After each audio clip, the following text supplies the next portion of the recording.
And what I do, Jimmy, is I do a live sound check, man, before the show. I'm up on YouTube. I just want to make sure people can see us. So we're streaming now, but Okay. let me do that sound. Let me do that sound check. Tim Black. Tim Black. Yeah. Damn technology. All right. True. All right, guys, we're live. You should be able to see us now. You should be able to see us. Let's see if you can hear Jimmy. Can you guys hear Jimmy Dore? Hey, everybody.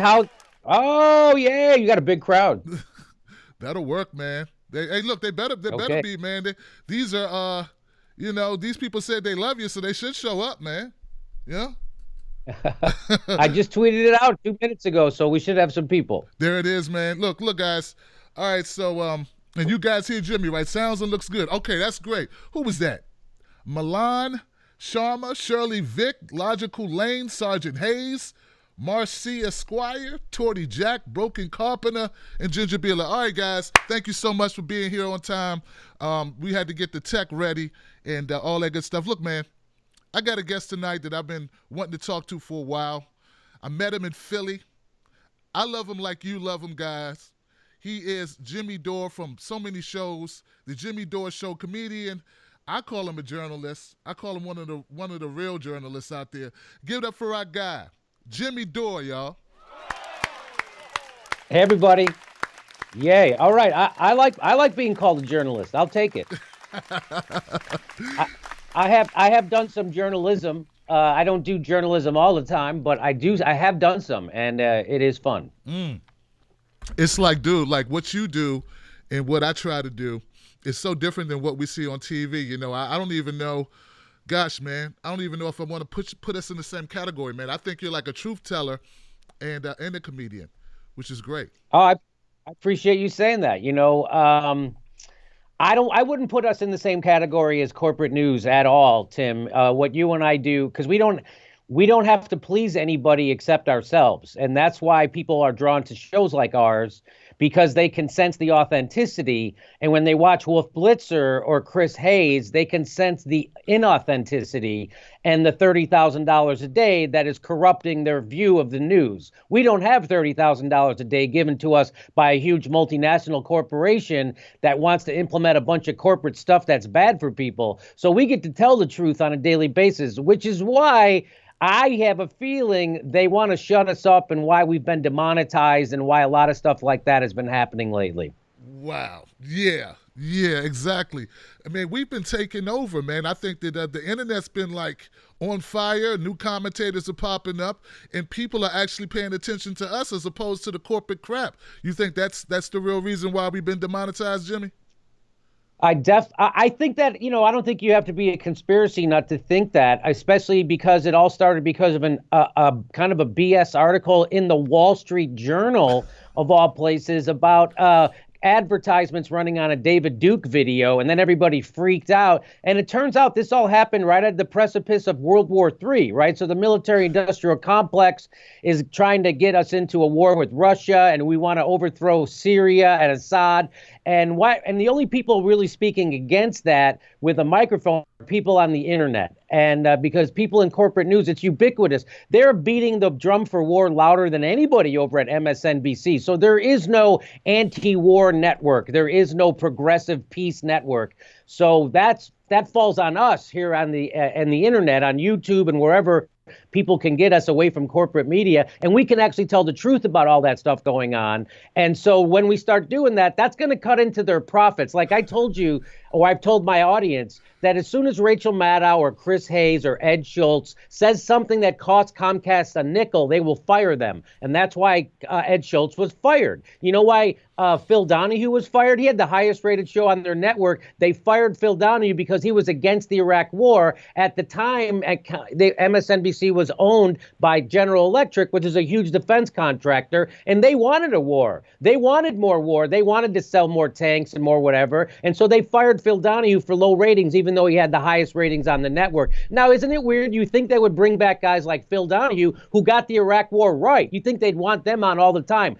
He is nowhere to be seen on MSNBC or any other news network, by the way. So, yes, I think it's not, you don't have to be a conspiracy theory to think that the corporate news does not want voices like us telling the truth about the military-industrial complex and all these bullshit wars. That is for sure they don't want us doing that. And I think for an easy way to try to get rid of us is to demonetize us. Well, it's not getting rid of us because it turns out just like people are hungry for real progressive politics, the two most popular politicians in the country are Bernie Sanders and Elizabeth Warren. People are hungry for our kind of news, Tim. People are hungry for your kind of news. People are hungry for my kind of news. I do live shows now. They sell out weeks in advance. And when people come up to me, they don't say, hey, that show was really funny. They say, thanks for doing what you're doing. Wow. And that's a big difference. I've been a nightclub comedian for 30 years. People would always tell me how much fun they had. Now they tell me, thanks for doing what you're doing. Wow. Kill it. That's killer right there, man. That is killer. Oh, man.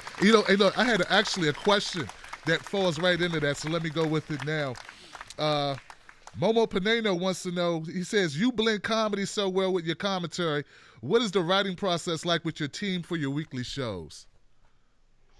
Okay, so we draw from a lot of different writers. Frank Conniff writes for the show, Robert Yesamura, Jim Earl.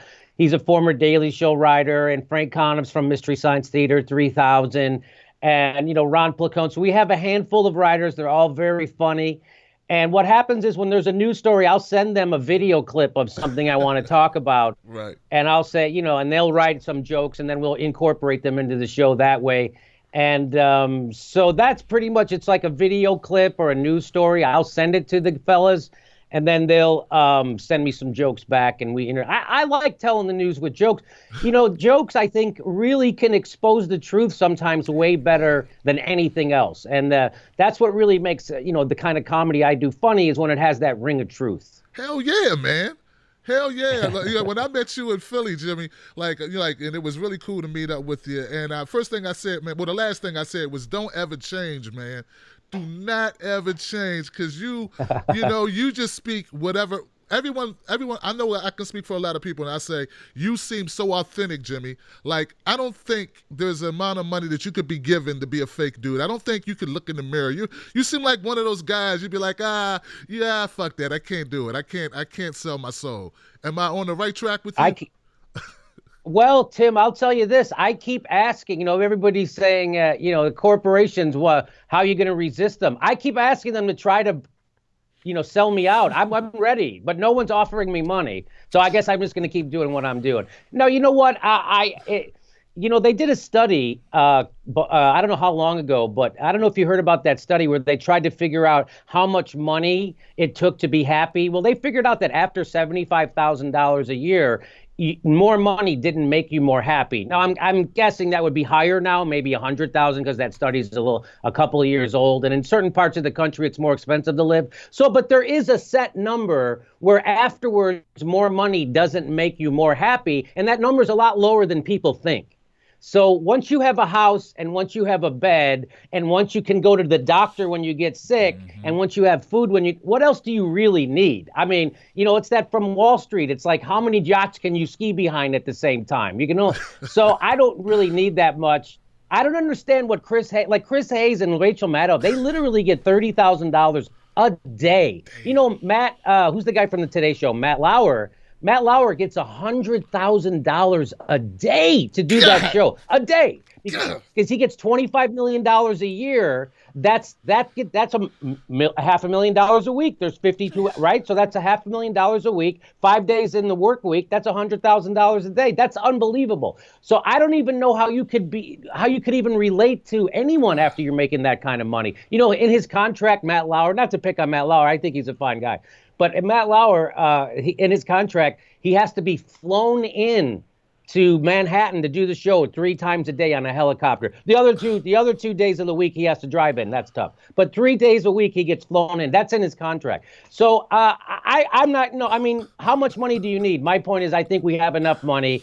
And if somebody came along offering me millions and millions of dollars, what would I do? You can't eat but more than one dinner at a time. Right. You can't sleep in more than one bed at a time. You can't drive more than one car at a time. And you can't wear more than one pair of pants at a time. So people who get lured by the big money, it's funny because it doesn't really have that effect on me.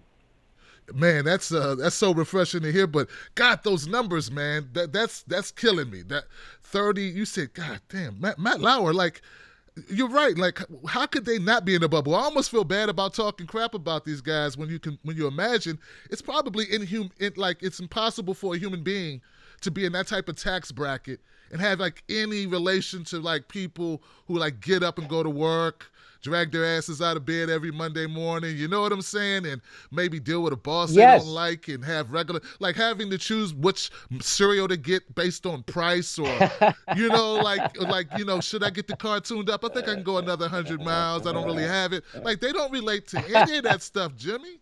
And how could they? How could they? In fact, I love what Matt Lauer, one time I was watching him on the news, and he was talking about something happening in Ohio. He goes, in Ohio, where there's regular people, not like here in New York, in Manhattan. And I'm like, really? So that's how removed Matt Lauer is from regular people. You can't find any regular people in fucking New York City, Matt? Wow. Really? There aren't any janitors, there aren't any fast food workers or cab drivers or Uber drivers or maids or street sweepers, or there's none of those people in Manhattan? No regular people? They're all guys like you walking around in $6,000 suits? I don't think so.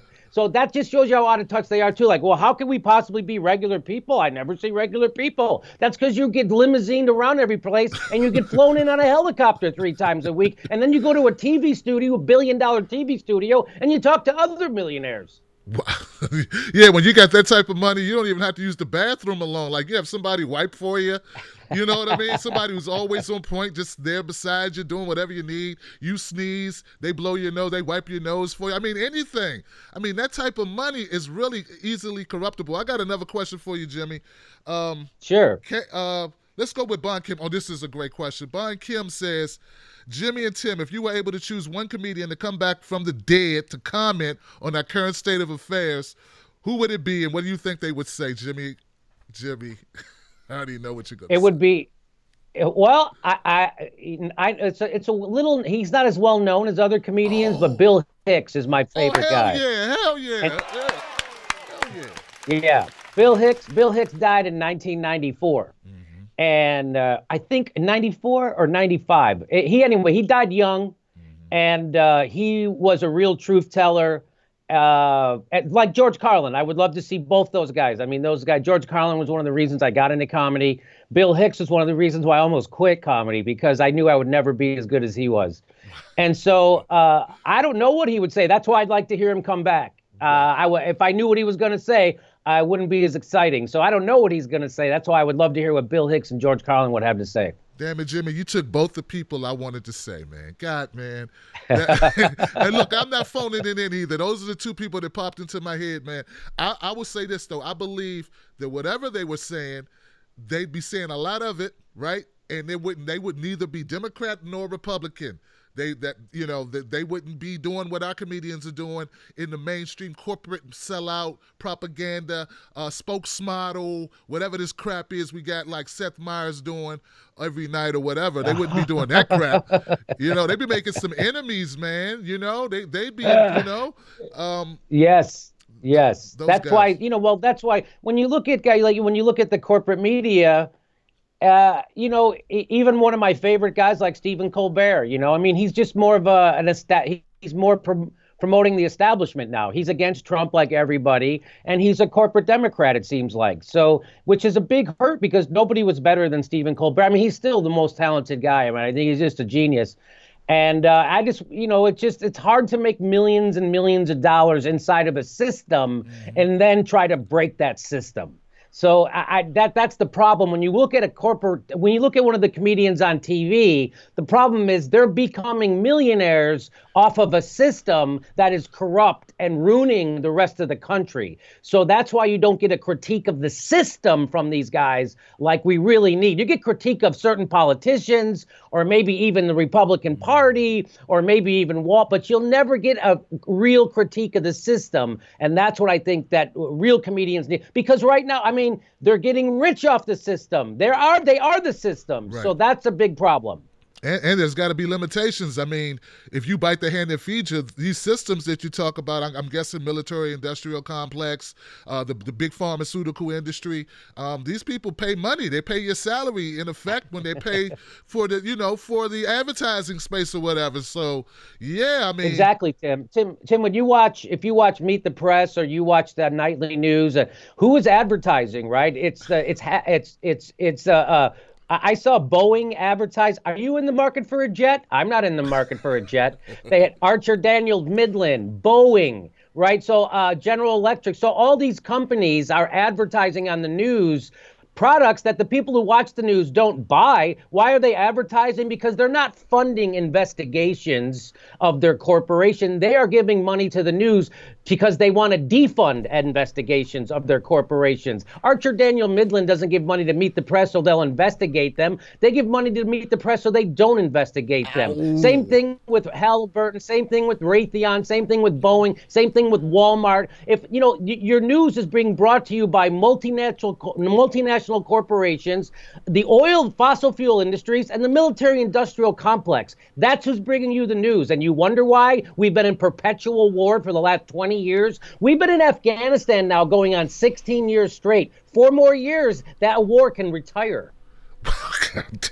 Man, you are vicious, man. I love it, man. I ain't falling for no banana. I told people, I said it's gonna be hard hitting, side splitting realness, and there's some Hillary kicking. Look. Well, let me tell you, think about this, Tim. There were people who weren't even born on 9/11 who are going to be going into the military next year to go to Afghanistan to fight a war that started before they were born. Think about that. That's how long this war has been going on, and it ain't never ending. So this is what Orwell talked about, perpetual war for perpetual peace, right? So it's funny that in Syria, they say Assad killed some of his people with gas. So we have to kill some of his people with Christian bombs. They're Christian bombs. They don't hurt you. They dodge women, they dodge babies, and they just go up to the military guys and they hug them to death. Wow. I saw a post on Twitter that Lee Camp sent out the other day, and he said that someone from the Pentagon released a statement or some report that said 8 times or 9 times out of 10 that the drone attacks don't hit the intended target. So 90% of the people who are killed by drones are civilians. Right. We also manufacture cluster bombs in the United States, and we sell them to Saudi Arabia, one of the most repressive theocracies in the world. And then Saudi Arabia takes the cluster bombs, which most of the world considers a war crime that we don't, though, in America, because we make them. They take those cluster bombs, Saudi Arabia does, and they drop them on fishing villages in Yemen. And they kill 90% of the people killed are civilians. So when they tell you that we're bombing Syria because we want to help people, that is 100% bullshit. America, as Chomsky says, is running the biggest fucking terrorist organization in the world. It's called our drone program. And you just let us know why, because our drone program kills innocent people. That's why. Absolutely. Give it up for that, guys. Give it up for that. I tell people all the time, one of the biggest problems I have, Jimmy, is that, now that it's Donald Trump in the office, and don't get me wrong, I don't have a problem criticizing him, but it really smarts, it really stings when I know that we weren't doing, the mainstream media was not shining light on the same types of activities like dropping bombs, drone strikes, perpetual war when it was a Democrat in the office. So, what's your take on how, I don't know, what happened the last 8 years? Where was, the focus? Why weren't they focusing on Obama? Okay, so we're living in the middle of a neoliberal nightmare, all right? So we got so tired of the Republicans and their warmongering and their corporatism that we elected a complete Democratic government and as president, a black guy with a Muslim name. And they had complete control of government. And what did they do? They gave us a bunch of corporate-friendly right-wing fucking policies anyway. When the Democrats had complete control of government, both houses and the presidency, they didn't give us single payer. They didn't give us Medicare for all. They didn't even give us a fucking public option, Tim. They gave us Romney Care, which we would have had Barack Obama not been elected anyway. He didn't break up the banks. He doesn't institute antitrust legislation. What did you know? Barack Obama cut food stamps. Did you know that? By billions of dollars. Barack Obama instituted austerity. Barack Obama wanted to cut Social Security and Medicare. It was called the Grand Bargain, and the goddamn Republicans stopped him. That's what happened to the Democratic Party. And it all started with Barack Obama. It started with Bill Clinton in the 90s when he started a thing called the Democratic Leadership Council. You ever heard that, called the DLC? And who was on the board of the DLC? Executives from the Koch brothers. That was Bill Clinton's big idea, is we're going to do triangulation, meaning get in bed with Wall Street, the military industrial complex, big pharma, and Silicon Valley. So we're going to turn our back on workers, which is what that's why NAFTA passed. George Herbert Walker Bush could not pass NAFTA because the Democrats stood up against it in Congress. Bill Clinton came in and passed NAFTA because now the corporate Democrats had a cover because Bill Clinton was for it. So Bill Clinton passed NAFTA, would cut the legs out from underneath unions right then. At the same time, he exploded the prison population and he gutted welfare. That's Ronald Reagan's fucking wet dream, and it was accomplished by people, a Democrat. Democrats are doing shit that only Republicans could dream of. He also deregulated Wall Street. Ronald Reagan could have never deregulated Wall Street like that. He repealed the New Deal banking regulations, and within 10 years, the economy was fucking crashed. And who bailed out Wall Street? Working people. Barack Obama then saved Wall Street, and he did not save Main Street. That was a lie. He did not do that. 10 million foreclosures was their plan. When you say it like that, going. when you say it like that, Jimmy, it makes me almost not want to vote Democrat again for a while. Damn. But no, I totally agree, man. I catch a lot of flack because too many black folks identify with Barack Obama because he looks like them in skin tone. But I keep telling them it doesn't matter. And when people say, Tim, what is something good that Obama did? He had to do something good. Please tell us he did something good. Admit it. I say, yeah, he showed to us, but African Americans or black folks particularly, that it doesn't matter what color you are if you're going to sell out. So, white people know that because they get sold out all the time. They had Bill Clinton, for instance. But black folks now realize, I'm trying to help them realize that, yeah, it doesn't matter what you look like if you're owned by corporate sponsors. And that's what Obama was. And I think it was real. And I always say, Jimmy, and I've been trying to tell people, I only have one agenda. And that only agenda, Jimmy, is to get black folks to stop automatically voting Democrat. It doesn't mean they can never vote Democrat again, but they got to be able to get something for their vote, because as long as the Democrats get to automatically count black votes as in the basket, then that means they don't have to work as hard with the rest of us, and that means we don't get the policies we need. So that's my only agenda. Do you have some overarching a thing that you're shooting for when you're speaking out? Yeah, my overarching thing is to wake up the left that Barack Obama put to sleep. So when Barack Obama is president, he gets up there and he knows all the words that the Democrats want to hear. He knows the language of populism. He knows how to talk. But when it comes to legislation, when he says, I'm going to save Main Street and, we can't have the people who drove us into the ditch drive us out of the ditch. He hired the exact same fucking people who drove us into the ditch. He got Larry Summers and Rubin and Timothy Geithner. He did exactly what Trump did. We're going to drain the swamp. Trump fucking drained the swamp, and he found his cabinet there at the bottom. Same thing with Barack Obama. We know Barack Obama's cabinet came from an email from inside a Citicorp, and almost every person on that email ended up in his cabinet. So the reason why Ralph Nader ran in 2000 was because we had one party rule. We still have one party rule. Right now, Barack Obama and Hillary Clinton are Republicans who are cool with abortion and gay people. And by the way, they were real late to the party for gay people too. Right. So it's just that's what we have, and people aren't. So right now, people are waking up to it. That's why Trump is president, and people are making the mistake, or there's a big group of people or a loud minority of people who want us to make the mistake that Trump is the problem. Trump is not the problem. Trump is a symptom of the problem. What's the problem? The problem is both political parties have been totally taken over by corporations, and they turn their back on workers and students and everybody else. And that's why Trump got elected, because people could not bring themselves to vote for Hillary Clinton, and people could not bring themselves to vote for Jeb fucking Bush. We are done with the establishment, and people, by the way, the Democrats not only did they not get the message, they immediately went further right. So after they lost to Donald Trump, you think they would go, oh my God, we have to have a progressive message. They then reversed Obama's ban on lobbyist money at the DNC. They went further right. Now they're taking lobbyist money at the DNC. They got rid of Keith Ellison and they put in another corporate tool like Tom Perez. Tom Perez is now getting booed coast to coast. When he shows up, people boo him reflexively. I have a videotape I played on my show yesterday. Now Tom Perez, when he hits the stage, he immediately tells people, hey, coming up next is our Senator Bernie Sanders. I've never seen anyone do that. Have you ever seen any? I've been in nightlife comedian my 30 years. I've never seen someone come to the stage and tell you who's coming up next before he starts his own set. That is the craze. So that's how bad it's gotten.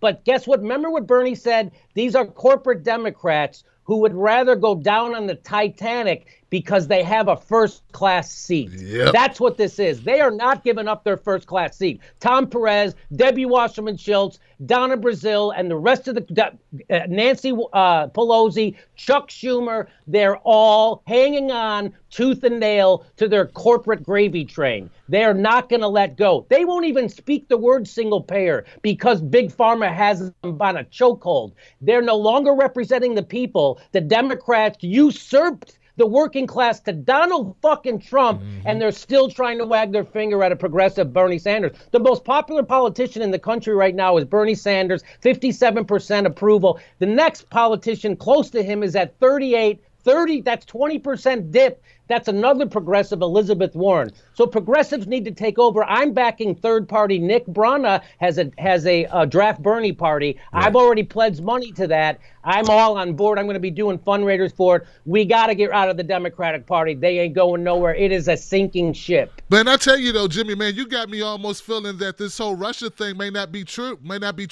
I thought Hillary lost because of Russia or backlash or what was it, misogyny or something. You mean to tell me it's because the Democrats abandoned working people and unions and the poor and the middle class? I mean, really, that's what you're telling me? I don't know, man. That sounds. Remember crazy. when? Hey, well, Tim, you don't remember when Russia passed NAFTA? Remember? Don't you remember when Russia was pushing for the TPP? You don't remember when Russia was pushing for the TPP? No, I don't. I remember when they kicked all of those poor black kids into welfare, into poverty, and picked them off of welfare. I remember that. I remember something about super predators too. Damn Russia. Remember when Russia told Hillary to say super predators? Remember when Russia told Bill Clinton to, hey, by the way, Bill Clinton, people don't know this. It's in this book, by the way, Listen Liberal by Thomas Frank. He had a private deal. This is true. To privatize Social Security with Newt Gingrich. So he deregulated, he repealed the new banking regulations. He then passed NAFTA, screwing over unions. He then cutted welfare, screwing over single mothers and poor kids. And what was the third thing? He exploded the prison population, repealed the banking. Every bad thing you could do as a Democrat, Bill Clinton did. And that's why we have Donald Trump. And people need to remember that. That's the problem. He had a private deal to privatize Social Security with Newt Gingrich. You know why they didn't privatize Social Security? Because the next day after they signed that deal in private, Monica Lewinsky happened. And as Thomas Frank says in Listen Liberal, Monica Lewinsky is a hero because that blowjob saved Social Security. Give it up for Monica Lewinsky's blowjob, guys. Hero. She's a hero. Freaking hero. I'm going to throw out a couple names to you, Jimmy, and I just want you to just tell me what you think. The DNC Unity Tour, what'd you think about that? So that's like I just said, I think it's a joke. I think it's almost like Bernie's going on that tour just to humiliate Tom Perez. Because every time they're in an interview, Bernie says, we have to point the finger. We can't be scared. We have to point the finger at the ruling elite. And there's Tom Perez sitting there. Oh, we can't point the finger. They're our friends. They give us money. So that's what I think of the. And by the way, when they say unify, they don't mean, hey, we're going to adopt some progressive ideas and No, they mean unify around our bullshit. So that's not unity. That means fall in line-ity. It's fall in line-ity. It's not unity, and I ain't falling in line. Yeah, I agree with you 100%, which kind of brings us to what's going on with the DNC, the class action lawsuit that's underway right now, where they're being sued, Debbie Wasserman Schultz and the DNC. What do you think about that, and do you think that we'll actually get some, I don't know, repercussions, consequences or repercussions for Rob and Bernie? I don't know. I don't have much faith in our court system, but hopefully we'll get in front of a jury and people will hear the facts. And I mean, everyone knows that it was corrupt. I mean, Debbie Wasserman Schultz had to resign because she was unethical and corrupt. Donna Brazile was too corrupt for CNN, for F's sake. So there's still, by the way, she's still tweeting about Russia. So Debbie Wasserman Schultz, who cheated the country out of a real progressive, paved the way for Trump, is now tweeting about she wants an investigation into the corruption of our election. No, she doesn't. What she wants is a distraction from the corruption in our election, because we know what the corruption in our election was. It was the Democratic Party and the corporatists. They got together to screw over a real progressive who could change the country for the better for the people. That's what happened. Wow. What do you think about Bernie Sanders, man? Sometimes I find myself defending him from others because I feel like Bernie Sanders did a lot of the awakening that we experience now, and I don't expect him. I think some people want too much from one guy. Like, we need other voices. We need Elizabeth Warren to step up and hold true to her progressive ideas. We need Tulsi Gabbard and Nina Turner, but we also need other politicians. I think people expect too much from Bernie. What's your take on the Bernie? Does he deserve all of the criticism he gets from progressives? Well, some of the criticism. It's tough to criticize him. I do still sometimes criticize him just because I'm so frustrated. And I'm so frustrated with the Democratic Party. And it seems like he thinks he's going to be able to change them, but he's not. And so I don't know because that's clear he's not going to change them, right? So I don't know, maybe he's just waiting to 2018 before he officially starts another party and says, I'm not trying this anymore. I don't know what his theory is, but 2018 should be a bloodbath, Tim. And it's not going to be. It's going to have mixed results because they're not running progressive again. The Democrats can't even say, they go, what are you for? What are Democrats? What are they for? And at town halls across the country, people are lining up saying, can you tell me what the Democrats stand for? And the only thing the Democratic politicians can say is platitudes. They go, well, we stand for our values. We lead with our values and fairness and good jobs, and we're for the middle class. So everybody could say that shit. They have no message. They have no clear idea. They have no plan. I'll tell you what the Democrats should say, and they would clean up in 2018, is they could say, we're for single payer. We're going to give everybody health care. Nobody goes broke when they get sick. Free college, end the wars overseas, and we're going to have $15 minimum living wage. That's it. And a Green New Deal, by the way. We're going to invest in green technology. People would go, because that's going to provide jobs. People would go nuts. We'd have a complete progressive government takeover, no problem. The Congress is at 13% approval rating. Bernie Sanders is somewhere around 60. You tell me what the fuck the country wants to do. They want to follow Bernie, obviously. But I've been telling people, I believe the Democrats are. I don't think that Democrats really want to win, Jimmy. I'm telling you, man. I think there's more money. There's more money in losing. There's money right now. There's more money in opposing Trump. By the way, if they had the election today, Hillary would lose again. That's how bad the Democrats are. If they had it, she would lose again. Absolutely. So, yeah. So that just goes to show you all this. And by the way, if you read the Shattered book, which I haven't, but I've read excerpts from it, the whole Russia thing was invented by John Podesta and Robbie Mook the day after she lost the election. They thought it up that they were going to go after Russia. So here are two, they're so spineless, they're so soulless, they're so empty of integrity and ethics that they would rather, instead of fix the Democratic Party and fix our country, they'd rather start a fucking war with Russia than acknowledge their own failings. That's what kind of parasites these people are. John Podesta, Robbie Mook, Neera Tanden, Debbie Wasserman Schultz, Donna Brazile. These people are the swamp. You just named like the four. I don't know how many is in the apocalypse. The four horsemen of the apocalypse, right there, man. Man, sometimes, man, I feel bad about beating up on them, man. But because it seems like I know, see, people, start calling you like I don't know, misogynist, or you're against women. You don't love women. But I mean, these particular women are just really hard to deal with, man. I see right through what they're doing. It's like lie machines. Lie machines. First, when Jordan interviewed Donna Brazile, she said, she denied that those were her emails, and now she admits those were her emails, and now she's back to denying and saying that the Russians planted those emails in her emails, like they wrote her emails. So like she's just a humongous liar. And Debbie Wasserman Schultz. And you know what? When I saw that clip you were referring to with Bernie, they put Bernie on the screen. They had Debbie Wasserman sitting there with Greta. And yeah, and it's like, it had to be painful for Debbie Wasserman to sit there and have to listen to Bernie, like, call her out and call out all the Democrats. I know Bernie, man, he needs security, Jimmy. He needs security. He needs something. But I really, I don't understand what he thinks he's doing with the Unity tour. It was originally his idea to do a Medicare for All tour, and then Tom Perez hijacked it. Did you know that? I didn't know that. No. Yeah, so I heard. So you can read.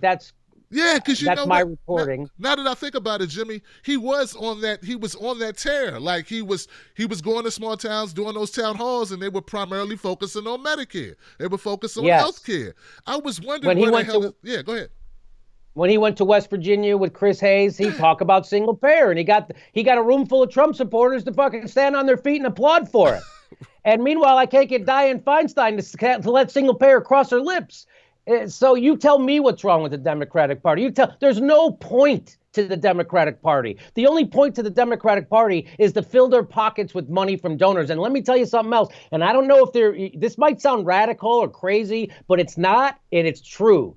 That the Democratic Party, Nancy Pelosi, Chuck Schumer, Debbie Wasserman Schultz, and Tom Perez would rather lose to Donald Trump than let Bernie win and take over the party. Yeah. That is a fact. Hell yeah, that's a fact, man. Anyone who doesn't look, I know we have new people sometimes who don't know the background on this, man, but come on, guys. Like Bernie was up how many points, Jimmy, before this freaking thing even started? Like back in the primaries in 2016, he was up like 10 points, 12, 14 points, or some crazy number, and Hillary was down 2, and they still backed Hillary?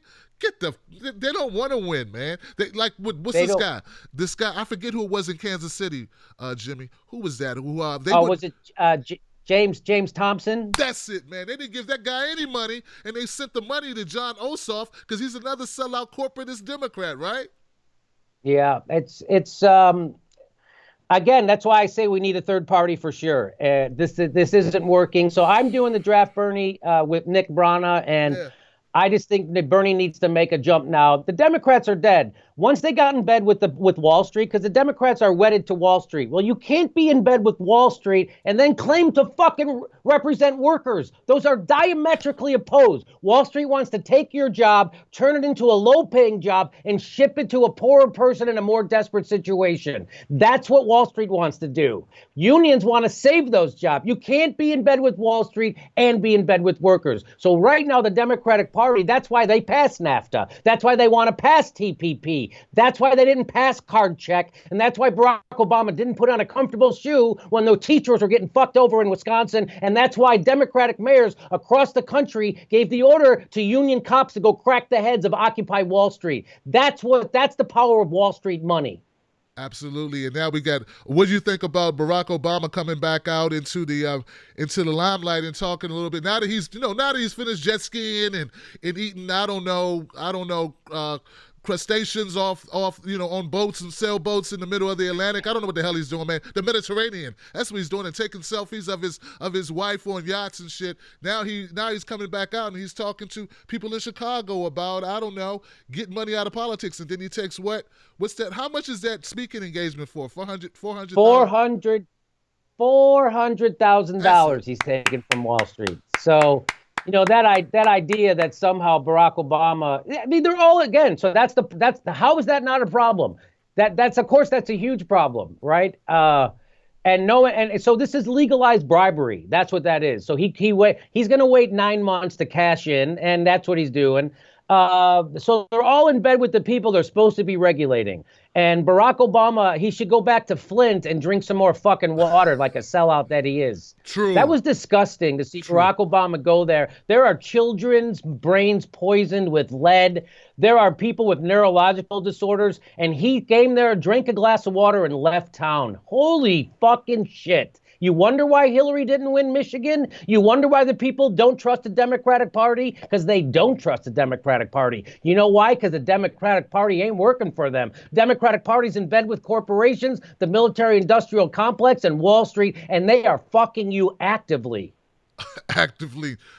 No Vaseline, no mood music, no Lou Rawls, no I don't know, no Luther, no Candlelight, no shit. Not even they don't even give you the number after they called it Uber.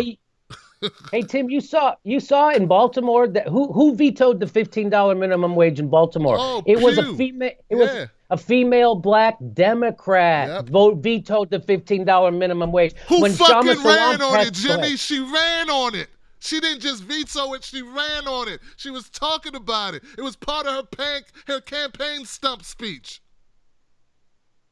And what is that? That just goes to show you, right? The Democratic Party is not for the $15 minimum wage. Her donors got to her, and the Democratic higher-ups got to her and said, if you want a future in this party, you better go against it. You better veto it. And so she did. You know, when Shama Sawant in Seattle, she's a socialist in the city council in Seattle. She's a real progressive. She got the $15 minimum wage passed in Seattle. And guess who she had to fight there? The goddamn Democratic mayor was against it. So she makes a great point, Shama Sawant. She came on my show and she said, you know, if you're a progressive, the road for your movement inside the Democratic Party leads to a graveyard.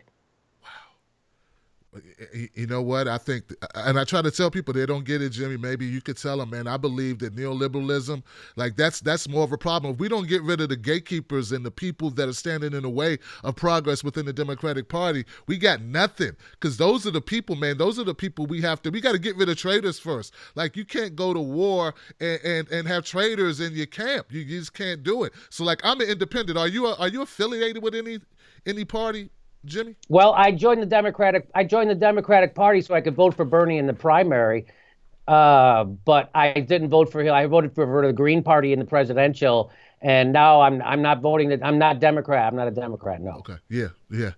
I guess we're getting almost down to it, man. Oh, since we started off talking about media, man, what do you think about Bill O'Reilly? Like, now you see what's happened. Like, he started his podcast already. Like, he didn't even waste time, brother. He's already started something new. And Tucker Carlson comes in. What are your thoughts about that whole? I don't know what the hell you call that. Well, it's just so weird. Fox News, they're such an odious bunch of motherfuckers. And they're always punching down, and they're always angry at the people who have no money and no power. Do you think that they were going to be nicer to the people who worked with them? They're fucking cretins to everybody. They're cretins. They're not just shitty to fucking poor people or minorities or women or they're fucking shitty to everybody, including the people who work for them. And the thing that's so gross, it's like those guys could get hookers. They got more money than they know what to do with, so they can have sex with pretty women anytime they want. But what they really wanted was power over women. So what Bill O'Reilly and Roger Ailes did is like one little sliver above rape, because that wasn't really about sex. That was about me asserting my power over you. And so if you want to have a better career, you better have sex with me, and now I own you. And so what Bill O'Reilly's doing right now, I guarantee you, Tim, Bill O'Reilly's at home right now trying to convince his right hand that there's better career opportunities in it for his right hand if it jerks him off right now. Did you hear the part where there are black employees with a lawsuit against Fox News because they were forced to fight, to arm wrestle and shit like Django? Can you believe this shit, Jimmy?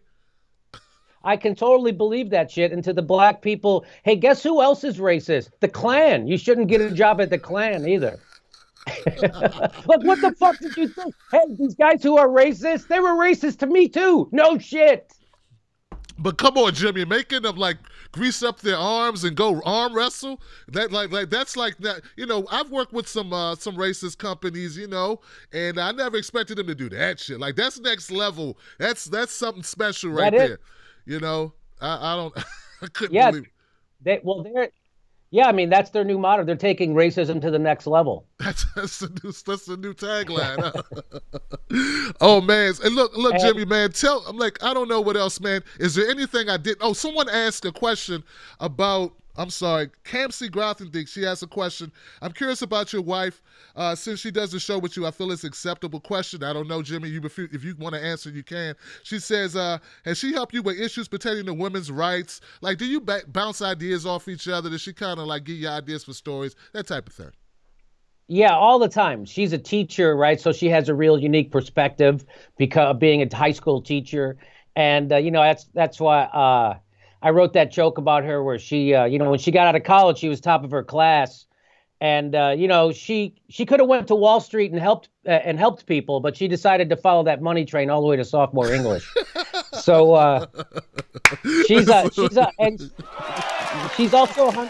you. She's also 100% Mexican. So she also brings that perspective of a person of color, right? So I grew up, a white guy and a white blue collar guy. I grew up poor with 11 siblings.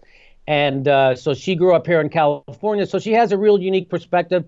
And I do bounce stuff off her all the time.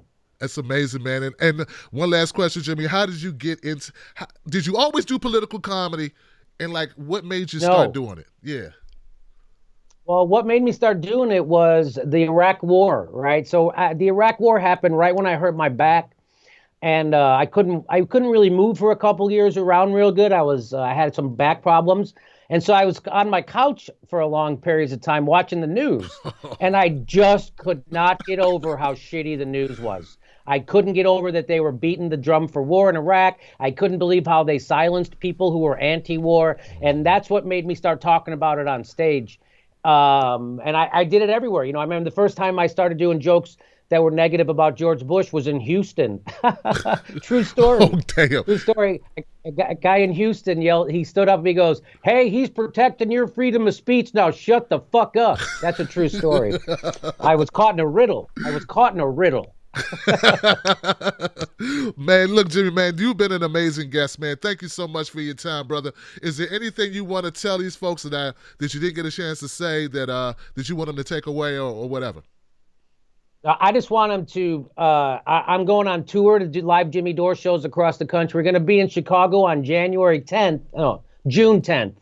June 10th is when the People's Summit in Chicago is. I decided to do a show there that Saturday. So you can go to jimmydorecomedy.com and look for the shows that's going to be coming to your town. And I hope to see you guys there. Thanks for having me on, Tim. This has been a blast. Man, hey, thank you for accepting. Thank you. We're on a different time zone, guys.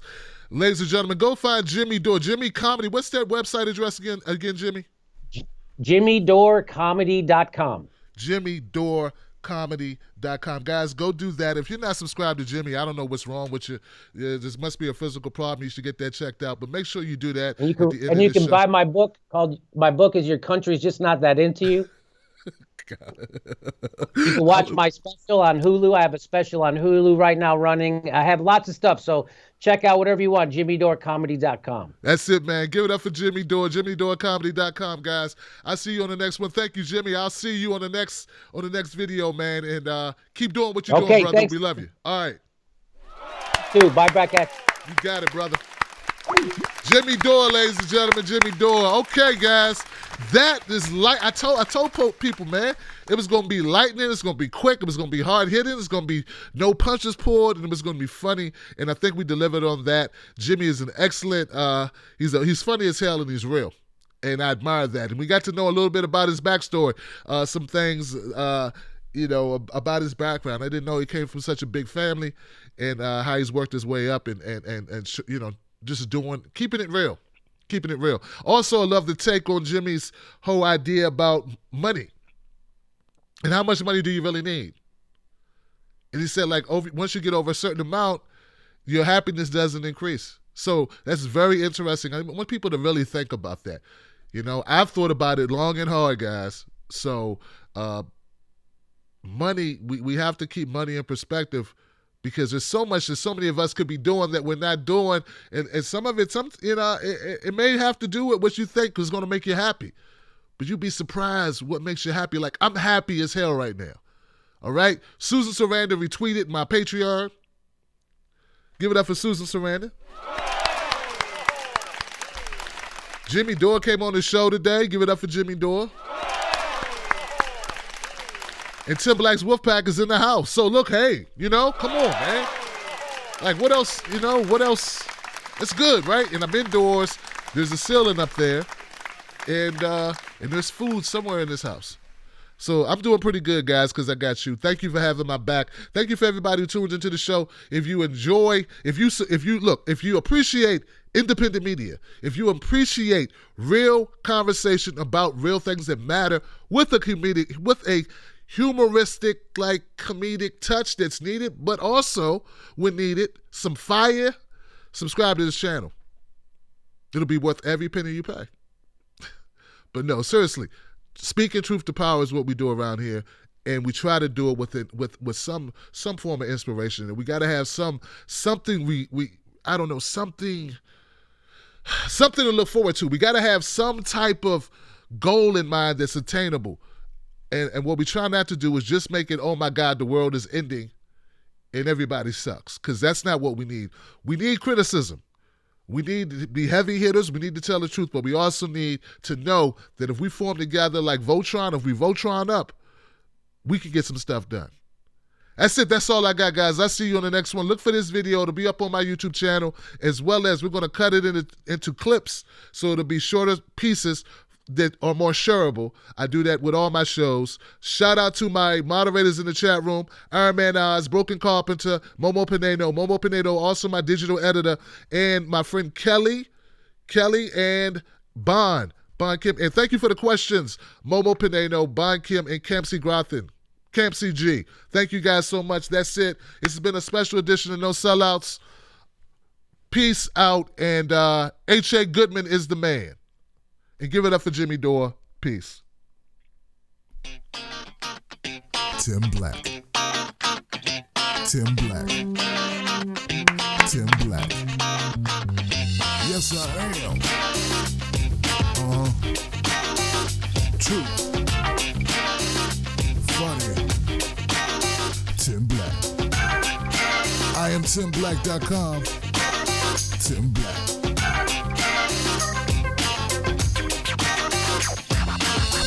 Shout out to Chucky. Shout out to Gypsy. What up, Frederick Murphy, Sony Milano, Lisa Hauserman. We got Lisa Mojica, Brian Crosby, Chris Lockhart, Ginger Beeler, Roseanne Monterana, Go Bernie, Christy Krabs. What's up, Christy? All of you guys, man. Thank you so much, Tim Black's Wolfpack. We got Nate German. Everybody who contributed via Super Chat, thank you for doing that.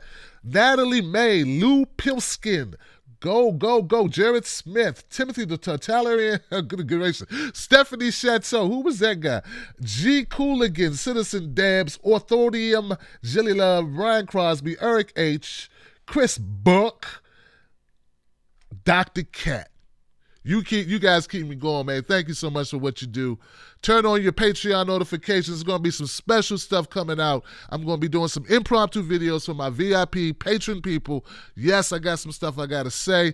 This is amazing. This is great. Guys, go support Jimmy Dore. And remember, man, independent media is where it's at. All right? I'll see you guys on the next one. Last call for alcohol. Thank you, Pat Hacker. Much love to you. I'm gone, guys. I'm just glad it all worked out. Peace.